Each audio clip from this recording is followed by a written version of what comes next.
Hello, it's Sunday, June 19th, 2022. Welcome to Sunday mornings at MABA. Join us every week in person, on Zoom, or on Facebook.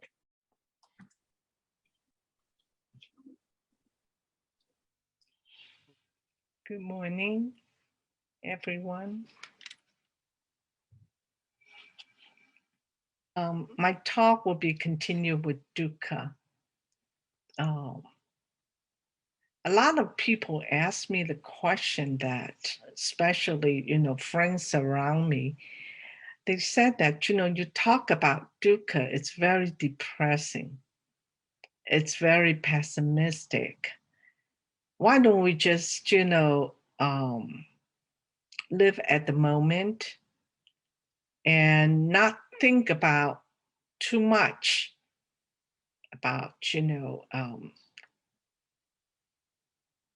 dukkha or, suffering, because there are something that we really cannot help. It's at God's mercy. And why are you, doing that?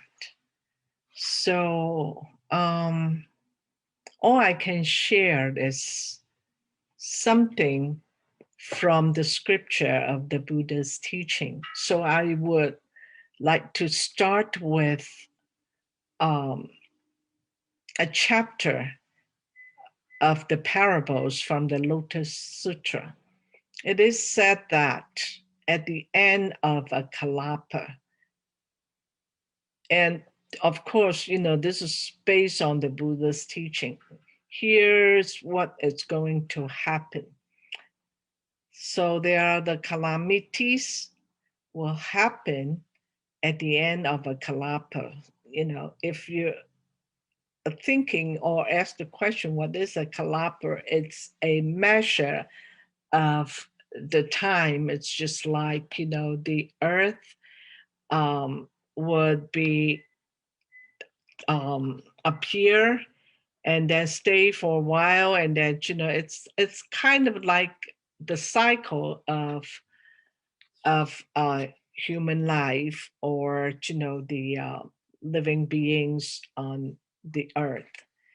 So there will be, it's very similar to the end of the world, in essence, but not exactly, because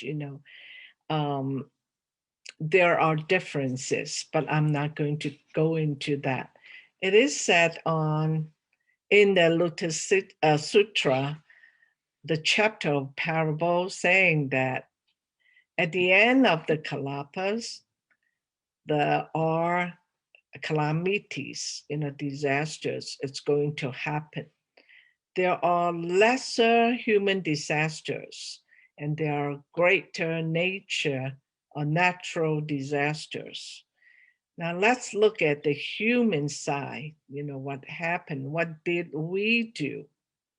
For example, the warfare, the epidemic, famine, that is considered a lesser human disaster. The greater natural disaster would be fire, water, and let's see what's in there, and the wind. Okay. Maybe we'll take a moment and look around, the earth at this point. Is there any warfare happening? Any pandemic? Famine, you said that, I don't see anybody getting hungry or, starved to death. But, don't look too far. Let's look at some cities in the United States. Have we seen that? If not, then why is there a line that, on the, food bank or some Salvation Army centers, the people lining up for food? Have we go to cities like Los Angeles, can we see all those campers, the homeless campers? So what is going on? Let's look at the greater natural disasters. Are there fires? Let's look around this earth that we are living now. Are there floods? How about hurricane, tornadoes? Wow. And we don't believe what the Buddhas taught. There are actually things happening around us, not far away from us. And we're saying that now we are enjoying, we have roof above us, we have food on the table, and we're driving a good car. So dukkha is the fact. It's here. It's around us. It's just that we are so blessed. We're very fortunate at this point, at this moment. We are not, well, actually, we are experiencing it with the pandemic, right? So dukkha is a fact that we need to face.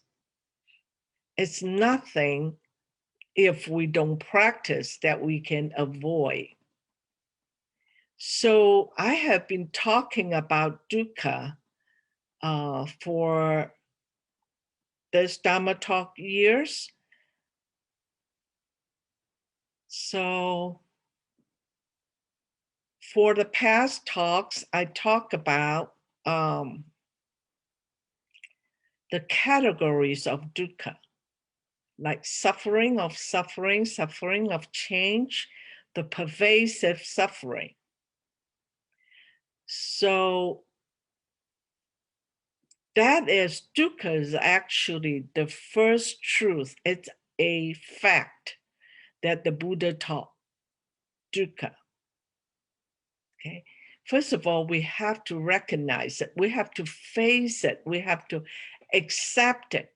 And then we need to understand it. And I believe I'm just, kind of going through what I did, with my talk before. We talk about birth is suffering.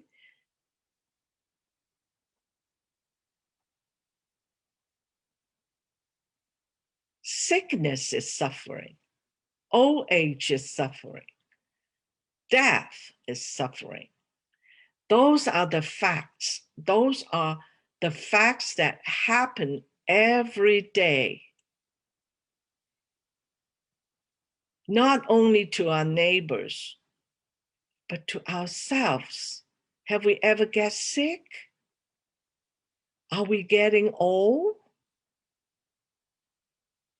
All these are the reality. So for the past 3 talks, I talk about the physical form, that pertain to our physical body. What happened? How do we suffer with the physical body? Today, I'm going to start with the mental suffering. Okay. Still, mental suffering can be categorized into suffering of change, suffering of having this 5 aggregates. Then let me go through every one of them. Oh, not necessarily everyone, most of them. For example, a mental suffering, like, what if we separate from what we hold dear, what we like with our loved ones? And then we need to, we are forced to separate from them. Chocolate that I like, I can't eat. Suffering, right? That how about look at the stock market, the reality. I know that some of my friends who had investment in the stock market, look at the past week. One of the friends told me that they lost the amount of entire house, and she couldn't handle it. And her marriage, because she did it without the consent of the spouse, her marriage it's on a very dangerous level.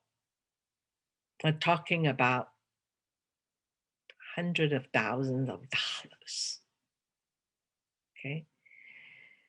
How about we lost our dear relatives, friends, family?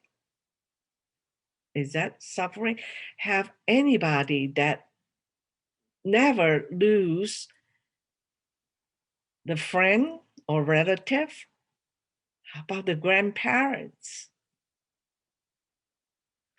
So, two types of objects that cause the suffering of separation. One is called internal. The other one is the external.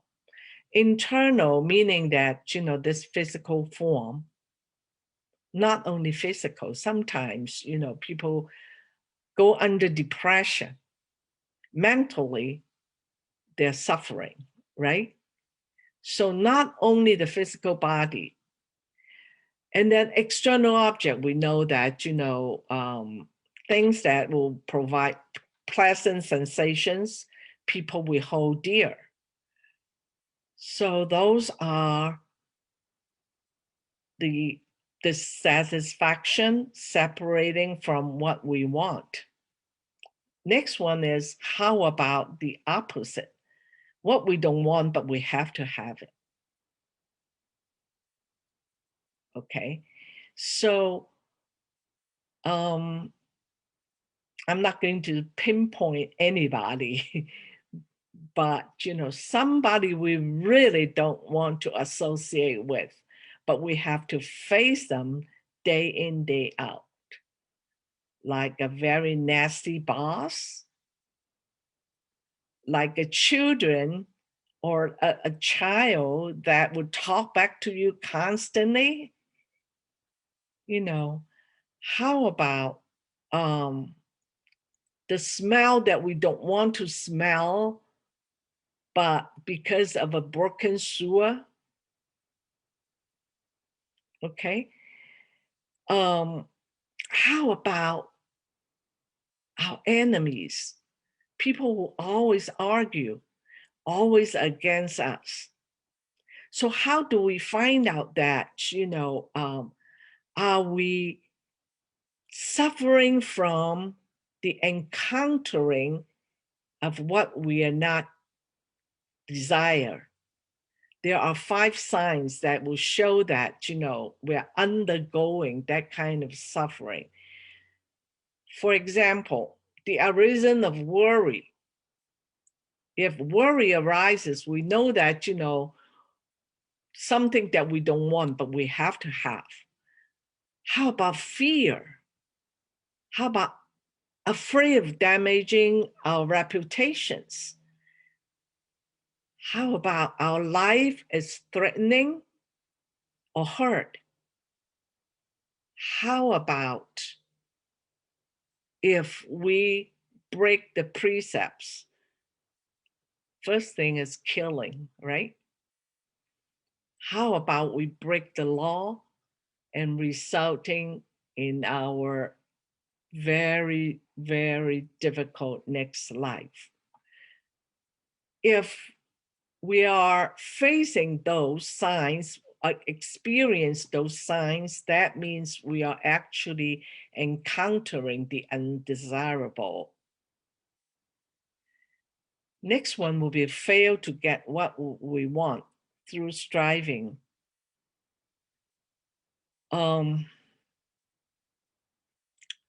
Things that we want but not getting. For example, separate from the wholesome things. We want to learn the Dharma, but there is no way that we can associate with the wise.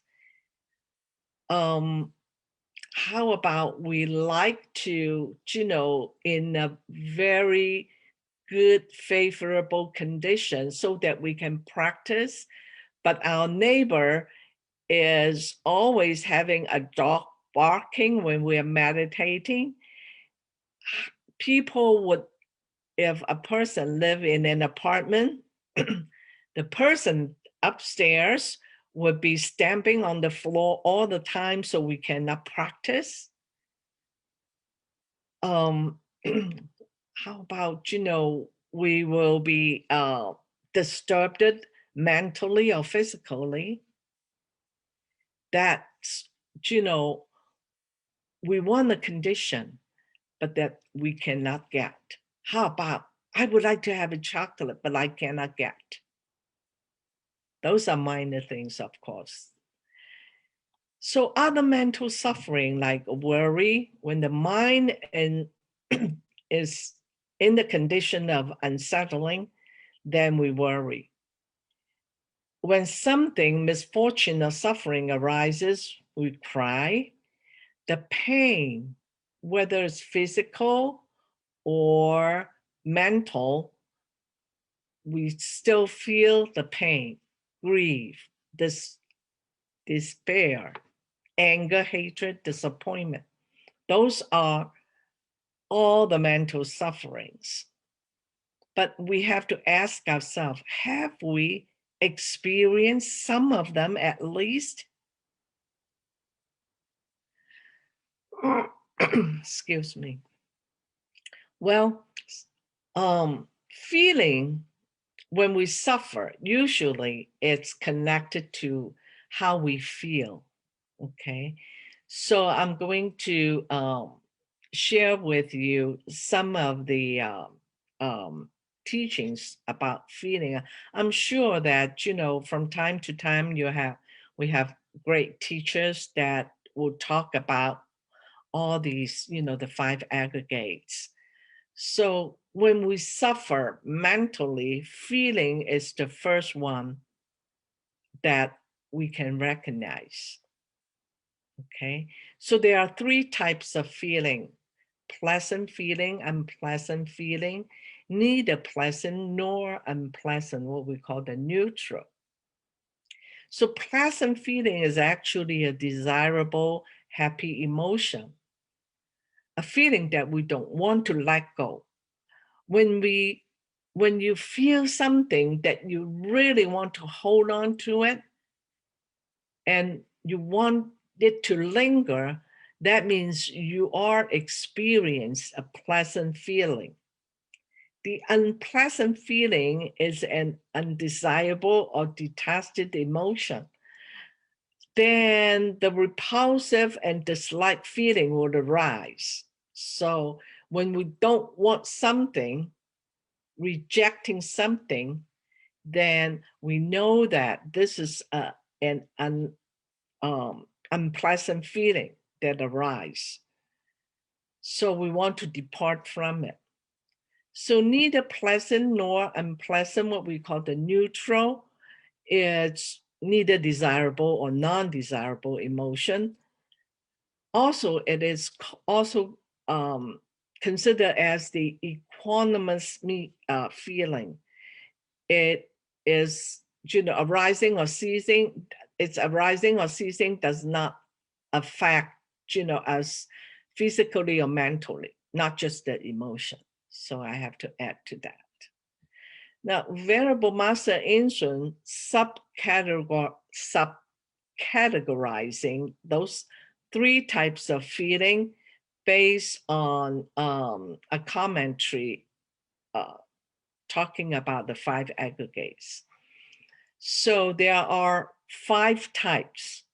2 of them are pleasant feelings. like the feeling of happiness, it's a pleasant feeling.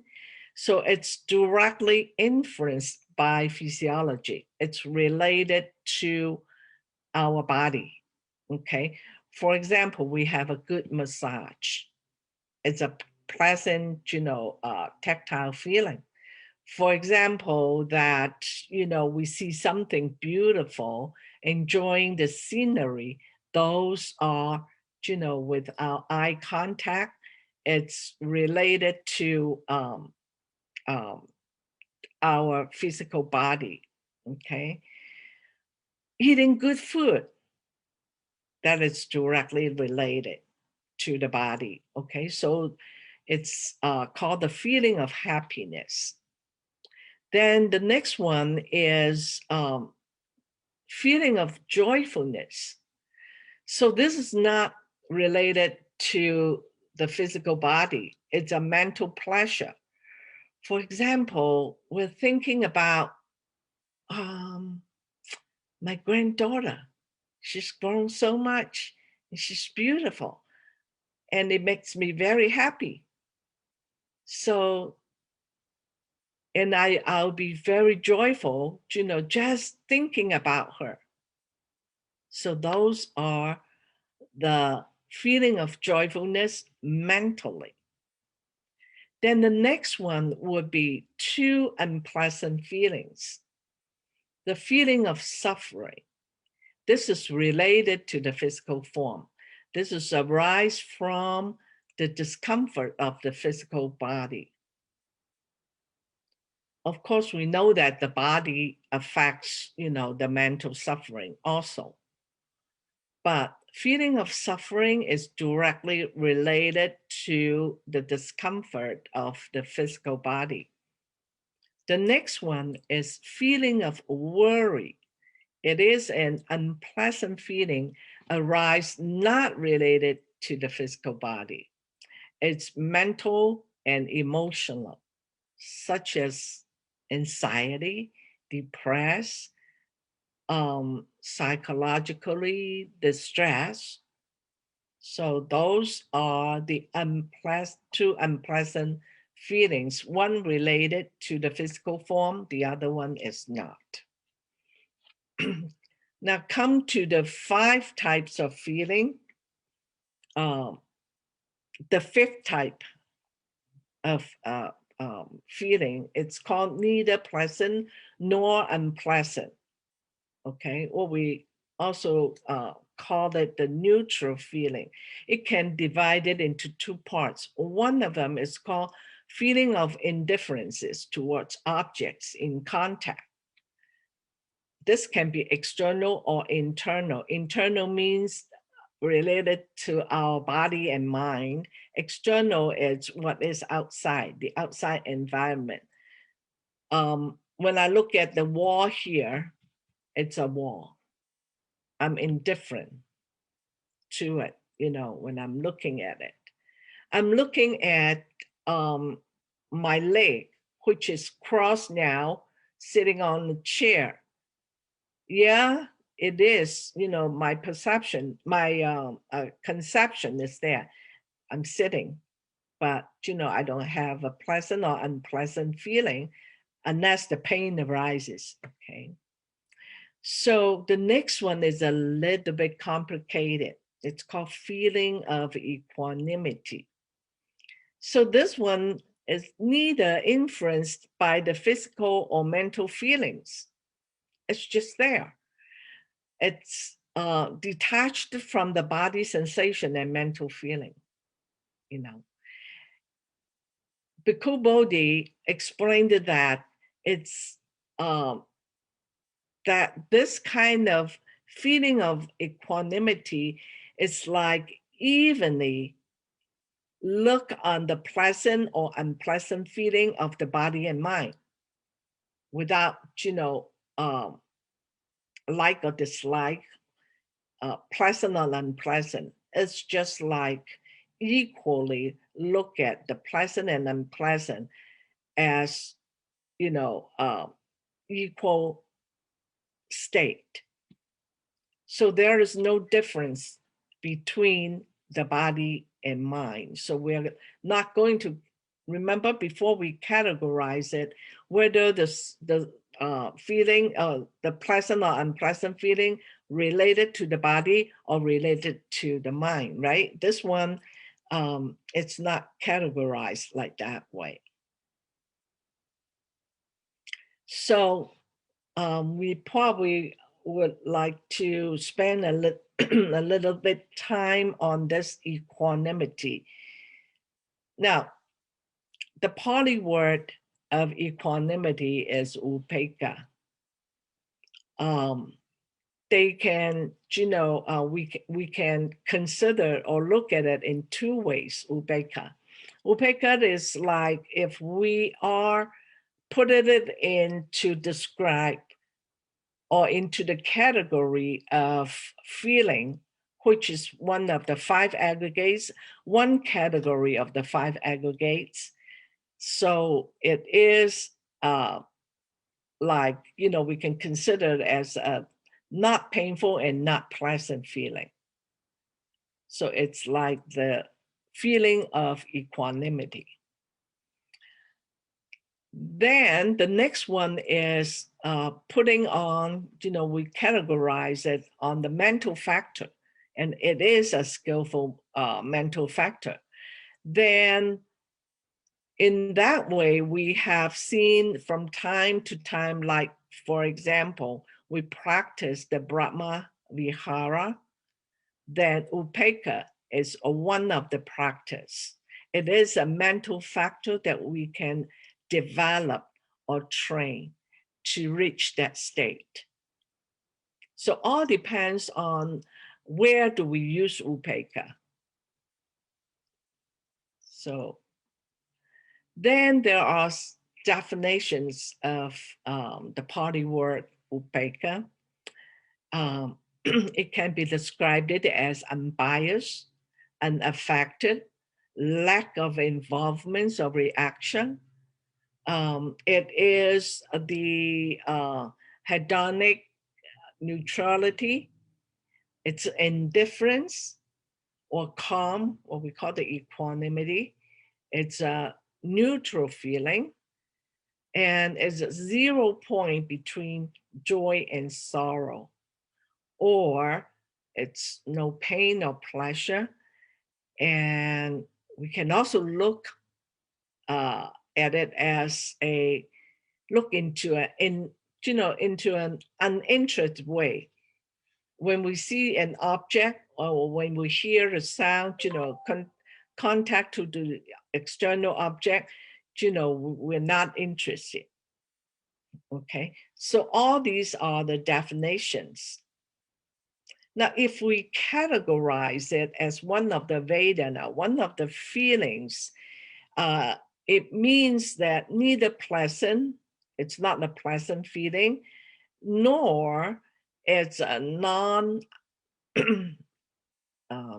I make a mistake. This should be a nor, not none, nor unpleasant feeling. So according to Bhikkhu Bodhi's explanation, this is just like a person evenly looking on the pleasant or unpleasant feeling of the body and mind without any craving, if there is a pleasant feeling, or aversion towards the unpleasant feeling. This is his explanation. So it is neutral to either pleasant or unpleasant. Therefore, it is referred to as equanimity. Now, because of its subtle nature, it is difficult to detect. Commonly, we just, it just go unnoticeable. We just ignore it. If we see something that we're not interested, it doesn't give us pleasant or unpleasant feeling. Very commonly, normally, we just ignore it.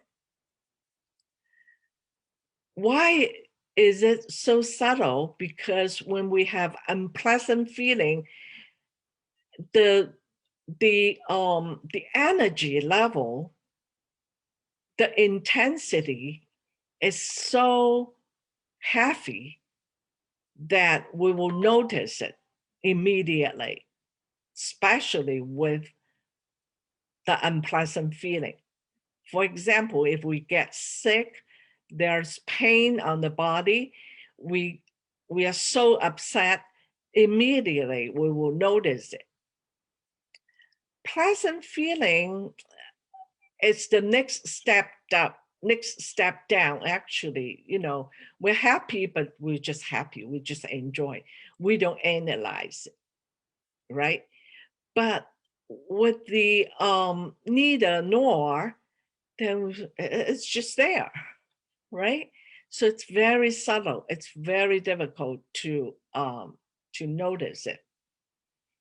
So, but then the sutra said all feelings, no matter it's pleasant, unpleasant, neither nor, or neutral, they're dukkha in nature.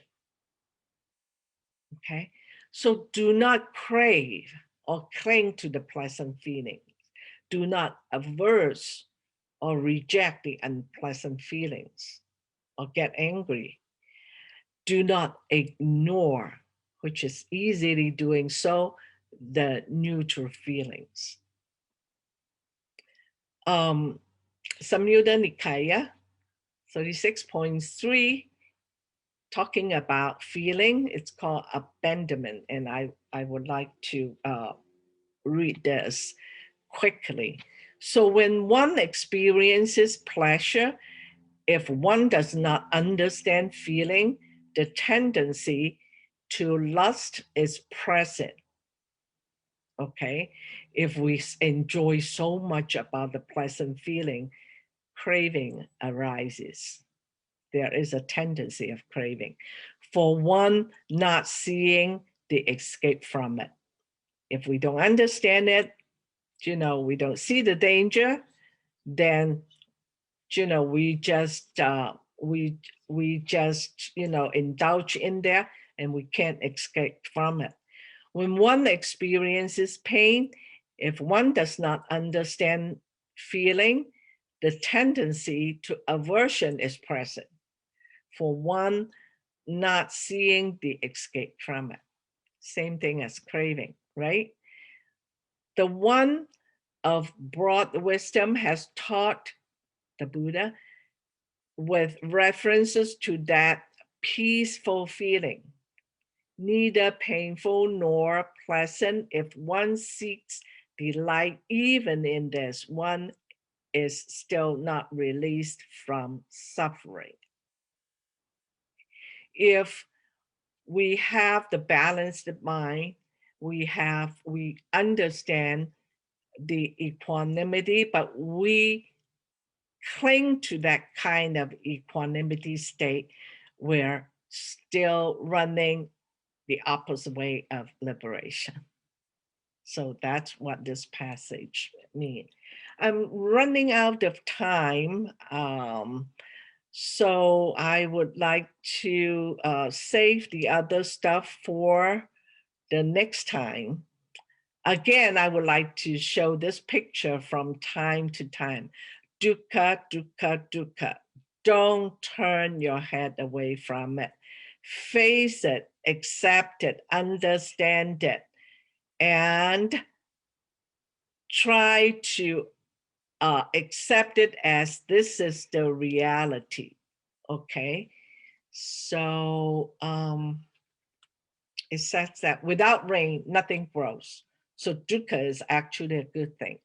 Learn to embrace the storm of our lives.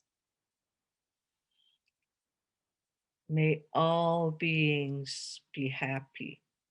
May all beings be peaceful. May all beings be liberated. Thank you very much.